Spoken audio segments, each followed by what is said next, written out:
Hey everybody, Nick Colesville here with That Sounds Terrifying, and we're gonna do a short terrifying tale.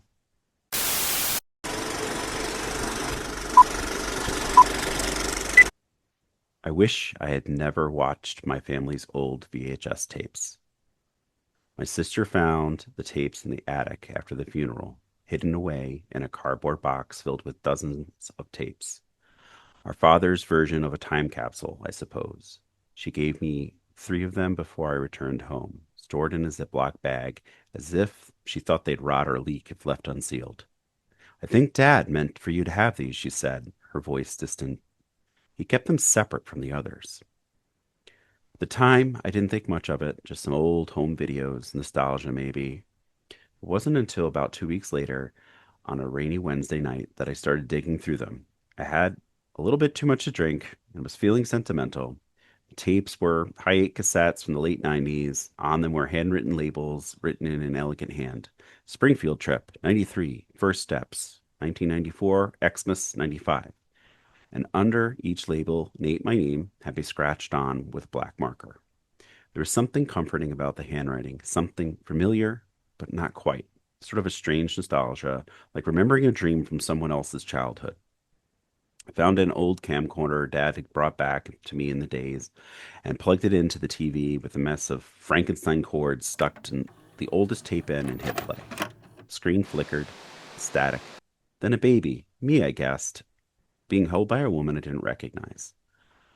We were in a wide field, must have been summer. She had curly brown hair, big sunglasses, and a laugh that came from deep inside her belly. She looked happy. She looked in love, but not with me, with whoever was filming. That's it, sweetheart, a man's voice chuckled from behind the camera. Get a close up of those chubby cheeks. The woman cradled the baby, me, up to the lens, and winked. That's our boy, she said, and then turned something off the camera.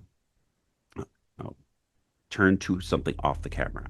Her smile faltered slightly. The camera panned over in the distance near the tree line stood a figure, far away, unmoving, dressed in dark clothes, just standing there, watching.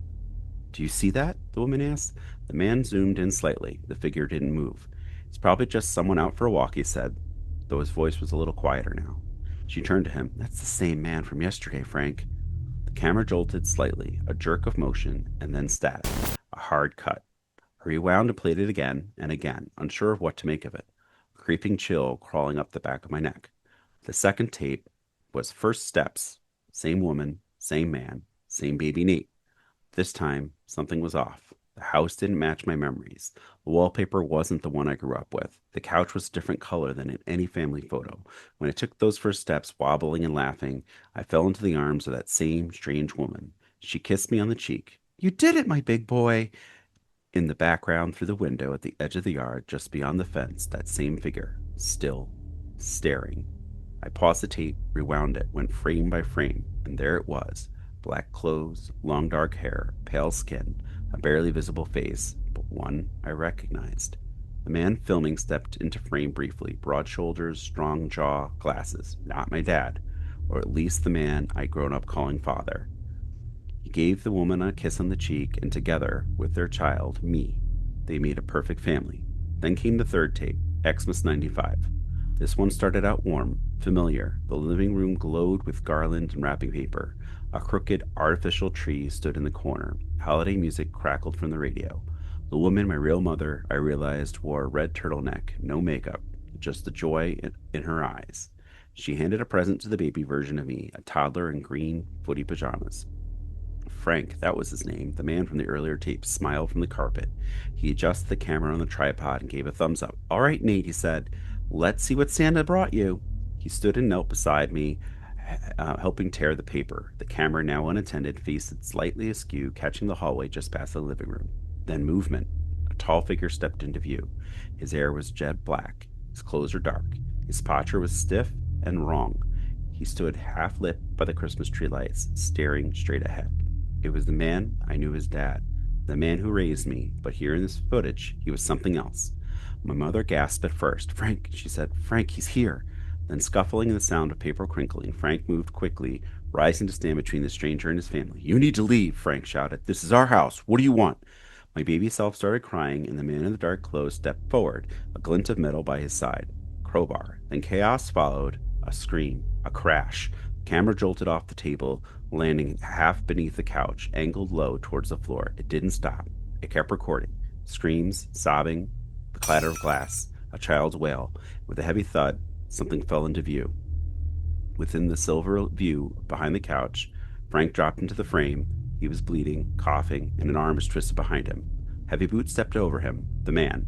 Frank looked panicked, striking his face with the crowbar. Once, twice, again. The screen flickered and went static, but it wasn't over. A few seconds later, the tape resumed. A different house, a different Christmas. New wallpaper, new tree, quieter. I was older now, about 3 years old, smiling, unbothered, opening a present. A toy dinosaur, battery operated. When it pressed its back, it roared. I grinned. From behind the camera, "Do you like it?" my father asked. I nodded, smiling and playing with my new friend. But in the background, just barely, almost missed, came the muffled sound of a woman crying, begging, "Please don't hurt my baby." Then a few steps, door opened. The same voice from the camera yelled something down the hall or down the stairs. I didn't flinch. Just pressed the dinosaur's button again. It roared and I laughed. And the video ended. I sat there long after the screen went black. The camcorder was still humming, but I couldn't move. I felt my heart hollow, my body cold. I kept thinking about Frank, about that woman, about the man who took me and made me call him Dad. I kept thinking about my toy dinosaur, too.